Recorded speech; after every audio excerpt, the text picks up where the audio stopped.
চার মার্কিন সিনেটর বাংলাদেশের প্রধান উপদেষ্টা মোহাম্মদ ইউনূসকে একটি চিঠি লিখেছেন। বাংলাদেশে ব্যাপক বিক্ষোভের প্রতিক্রিয়ায় রাজনৈতিক ও প্রাতিষ্ঠানিক পরিবর্তনে গণতান্ত্রিক সংস্কার এবং জবাবদিহিতার প্রয়োজনীয়তার উপর গুরুত্ব দেওয়া হয়েছে চিঠিতে।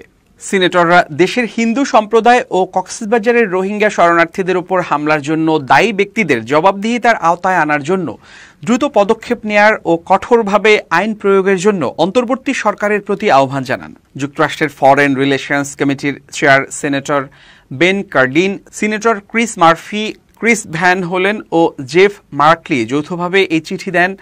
চিঠিতে তারা লিখেছেন, বিশ্ব প্রত্যক্ষ করেছে কিভাবে বাংলাদেশের জনগণ সাহসের সঙ্গে সম্মিলিত শক্তি প্রদর্শন করেছে। এই পরিবর্তন প্রাতিষ্ঠানিক সংস্কার, মানবাধিকার রক্ষা এবং শাসনে অন্তর্ভুক্তিমূলক অংশগ্রহণ নিশ্চিত করার একটি ঐতিহাসিক সুযোগ সৃষ্টি করেছে।